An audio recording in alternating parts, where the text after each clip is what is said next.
Minimum 5 నిమిషాలు మాట్లాడాలని సభ్యులందరినీ కోరుతా ఉన్నాను. కేటీ రామారావు గారు. అధ్యక్ష ధన్యవాదాలు. మీరు ఒక మాట అన్నారు అధ్యక్ష, ఇప్పుడే 5 నిమిషాలు మాట్లాడండి, చాలామంది సభ్యులు మాట్లాడాలని. వాళ్ళకేమో ఇష్టం వచ్చినట్టుగా ఇచ్చి మరి ఇటువైపు మాట్లాడితే బాగుండదు అధ్యక్ష. అధ్యక్ష, ఇవాళ సుప్రీంకోర్టు రాజ్యాంగ ధర్మాసనం ఇచ్చిన తీర్పుకు అనుగుణంగా రాష్ట్ర ప్రభుత్వం జస్టిస్ షమీం అఖ్తర్ గారి నేతృత్వంలో వేసిన ఏకసభ్య కమిషన్ ఏదైతే సిఫారసులు చేసిందో ఆ కమిషన్ సిఫారసులను రాష్ట్ర ప్రభుత్వం ఇక్కడ ప్రవేశపెట్టింది. ఆ సిఫారసులకు ముందుగా అధ్యక్ష, మొదటి నుంచి ఈరోజు కాదు అధ్యక్ష, ఒక ప్రజాస్వామిక ఉద్యమంగా మలిదశ తెలంగాణ ఉద్యమానికి నాయకత్వం వహించిన పార్టీగా టీఆర్ఎస్ పార్టీ మొదటి నుంచి కూడా ఎస్సీ వర్గీకరణ అంశంలో చాలా స్పష్టంగా ఉన్నది. సంపూర్ణమైన మద్దతు 2001 నుంచి చెప్తూనే వస్తున్నది. మరి ఒక అస్తిత్వ ఉద్యమానికి నాయకుడిగా, తెలంగాణ ప్రజల ఆకాంక్షను సంపూర్ణంగా అర్థం చేసుకున్న నాయకుడిగా, 4 కోట్ల ప్రజల తరపున కొట్లాడిన నాయకుడిగా, ఆనాడు మరొక అస్తిత్వ ఉద్యమానికి నాయకత్వం వహిస్తున్న సోదరులు మందకృష్ణ మాదిగ గారు. ఎందుకంటే ఇవాళ ఇక్కడ మనం వర్గీకరణ గురించి మాట్లాడి కృష్ణమాదిగ గారి గురించి మాట్లాడకపోతే అది కరెక్ట్ కాదు అధ్యక్ష. తప్పకుండా ఈ సభ కృష్ణమాదిగ గారికి, అదేవిధంగా వారితో పాటు పోరాడి అసూలు బాసిన అమరులకు కూడా మనం తప్పకుండా వారిని గుర్తు చేసుకోవాలని చెప్పి కూడా చెబుతూ, ఆనాడు ఎంఆర్పిఎస్ కానీ, తర్వాత టీఎంఆర్పిఎస్ కానీ, ఇతర సంఘాలు కానీ, ప్రజా సంఘాలు కానీ, సంస్థలు, వ్యక్తులు వారు చేసిన ప్రతి పోరాటానికి ఆనాడు కేసీఆర్ గారు ఉద్యమ నాయకుడిగా అండగా నిలబడ్డారు. ఆ తర్వాత 2014 సంవత్సరంలో తెలంగాణ రాష్ట్రం ఏర్పడ్డ తర్వాత ముఖ్యమంత్రిగా అధ్యక్ష, ఇప్పుడేదో ప్రభుత్వం నుంచి ఏదో చెప్పే ప్రయత్నం చేసినారు. మేమేదో వర్గీకరణ విషయంలో వారేదో పోరాడితే మేము అడ్డుకున్నట్టు చిత్రీకరించే ఒక కుయుక్తిని కొంత ప్రయత్నం చేశారు ప్రభుత్వం. మీరు పాజిటివ్ దృక్పథంతో అడిగితే పాజిటివ్ సజెషన్స్ చెప్తాం అధ్యక్ష, కానీ వాస్తవాలను మార్చలేరు, ఎందుకంటే ఇది అసెంబ్లీ రికార్డు. అధ్యక్ష, 2014 నవంబర్ సరిగ్గా కేసీఆర్ గారు నిరాహార దీక్ష కూర్చున్న రోజు తర్వాత 5 సంవత్సరాల తర్వాత, ఆ రోజు ఆ దీక్షా దివస్ సందర్భంగా ఇదే శాసనసభలో గౌరవ ముఖ్యమంత్రిగా కేసీఆర్ గారు ఆనాడు ఈ వర్గీకరణ అంశానికి సంబంధించి తీర్మానాన్ని ప్రవేశపెట్టారు అధ్యక్ష. ఆ తీర్మానాన్ని నేను చదివి కూడా వినిపిస్తాను. This house supports the policy of categorization of scheduled castes to ensure equitable distribution of statutory benefits as per their population and their relative backwardness, and resolves to request the government of India to bring in necessary amendment to the Constitution of India to give effect to the same. అంటే అవసరమైతే రాజ్యాంగ సవరణ చేసైనా సరే SC వర్గీకరణకు నడుం బిగించండి అని ఏకగ్రీవ తీర్మానం చేసి ఆనాడు తెలంగాణ రాష్ట్ర ముఖ్యమంత్రిగా కేసీఆర్ గారు కేవలం తీర్మానం చేసి చేతులు దులుపుకోలేదు అధ్యక్ష. ఇక్కడి నుంచి ముఖ్యమంత్రిగా, ఆనాడు ఉప ముఖ్యమంత్రిగా నాకు గుర్తున్నంత వరకు కడియం శ్రీయర్ గారు ఉన్నట్టున్నారు.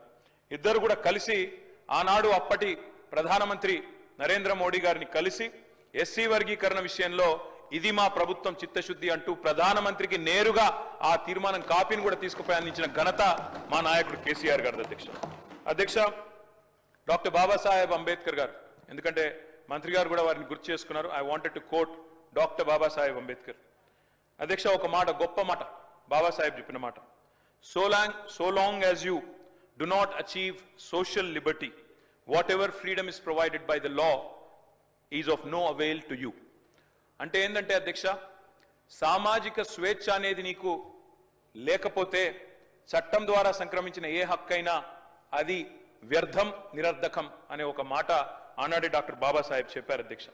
డాక్టర్ బాబాసాహెబ్ చెప్పిన విధంగా బోధించు, సమీకరించు, పోరాడు అనే అంబేద్కర్ తత్వాన్ని జీర్ణించుకొని పోరాడిన పార్టీగా మేము మొదటి నుంచి కూడా ఈ అంశంలో ఉన్న నిజాయితీని గుర్తించి ప్రతిపక్షంలో ఉన్న, అధికార పక్షంలో ఉన్న, ఉద్యమ పార్టీగా ఉన్న మొదటి నుంచి ఈ అంశాన్ని మేము గుర్తించాం అధ్యక్ష. అందుకే కేసీఆర్ గారు ముఖ్యమంత్రి అయిన తర్వాత ఆనాడు గాంధీ భవన్ మీద జరిగిన ఆనాడు నిరసన జరిగినప్పుడు కొంతమంది అమరులైనారు అధ్యక్ష.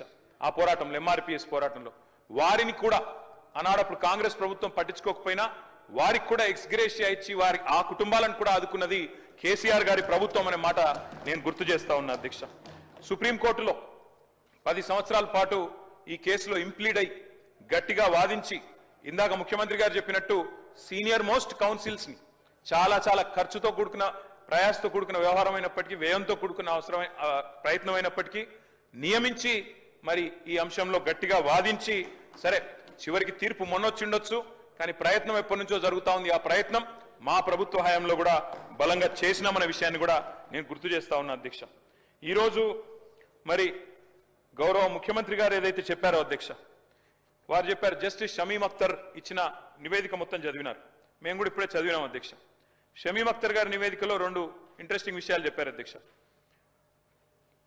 ఎస్సీల 59 కులాల జనాభా, అక్షరాస్యత, ఉపాధి, విద్యా సంస్థలలో ప్రవేశాలు, ప్రభుత్వ ఉద్యోగ నియామకాలు, ఆర్థిక సహాయం మరియు రాజకీయ ప్రాతినిధ్యాలకు సంబంధించిన డేటాను అన్ని ప్రభుత్వ విభాగాలు, గ్రాంటినేట్ సంస్థలు, ప్రభుత్వ రంగ సంస్థల నుంచి విచారణ కమిషన్ సేకరించింది అని చెప్పారు అధ్యక్ష. చాలా సంతోషం. ఆ తర్వాత అన్ని అధ్యయనం చేసిన తర్వాత 3 గ్రూపులుగా విభజించామని చెప్పారు అధ్యక్ష. మరి 3 గ్రూపులుగా విభజించే క్రమంలో కూడా మీరు ఏం చెప్పినారు అధ్యక్ష? సామాజికంగా, ఆర్థికంగా మరియు విద్యాపరంగా. సామాజికంగా, ఆర్థికంగా.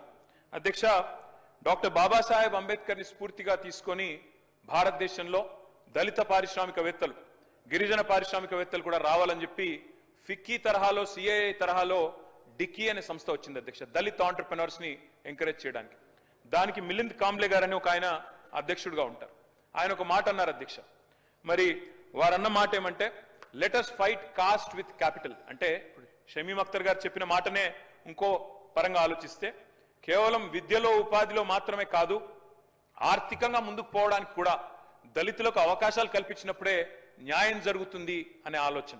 మరి బహుశా అందులోంచేనేమో మరి చేవెళ్ల డిక్లరేషన్ అధ్యక్ష, ఇది SC ST declaration of Congress party. అందులో జస్టిస్ షమీమ్ అఖ్తర్ గారు చెప్పినట్టుగానే సామాజికంగా, విద్యాపరంగా, కేవలం ఉపాధి పరంగా మాత్రమే కాకుండా ఆర్థికంగా కూడా ముందుకు పోవాలనే ఉద్దేశంతో కాంగ్రెస్ పార్టీ ఇచ్చిన చేవెళ్ల ఎస్సీ ఎస్టీ డిక్లరేషన్ అధ్యక్ష. ఇది అందులో చాలా స్పష్టంగా చెప్పారు అధ్యక్ష. ఏమన్నారు? కేసీఆర్ గారు దళిత బంధు ఇస్తున్నారు, 10 లక్షల రూపాయల చొప్పున ఇస్తున్నారు. కాదు, మా ప్రభుత్వం కనుక వస్తే అంబేద్కర్ అభయహస్తం పేరిట ఎస్సీ ఎస్టీ కుటుంబాలకు 12 లక్షల ఆర్థిక సహాయం చేస్తామన్నారు.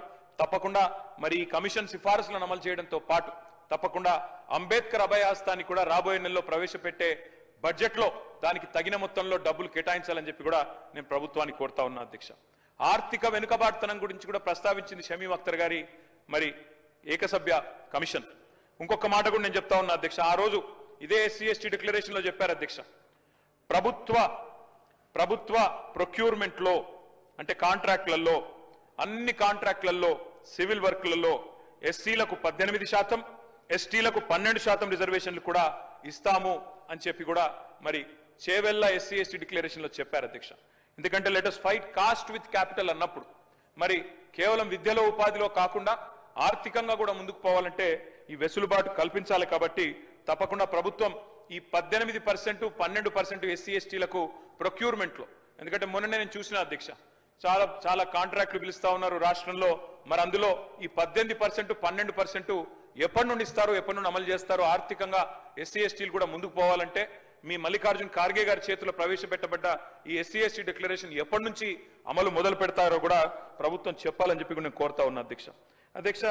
ఇంకొక మాట కూడా చెప్పాలి అధ్యక్ష. ఇవాళ 2 ప్రధానమైన సామాజిక వర్గాలు, ఇటు దళితులు వర్గీకరణ విషయంలో మొదటి నుంచి స్వాగతిస్తున్నాం, ఈ రోజు నివేదికను కూడా తప్పకుండా స్వాగతిస్తాం. కానీ మరొక వైపు బలహీన వర్గాలు, 61% ఉన్న బలహీన వర్గాలకు సంబంధించి కూడా ఈ రోజు శాసనసభలో ప్రభుత్వం ఒక స్టేట్మెంట్ ఇచ్చింది అధ్యక్ష. మేము బలహీన వర్గాల విషయంలో మాత్రం ఇవాళ మా శాసనసభ్యులు 38 మంది ఉన్నాం అధ్యక్ష.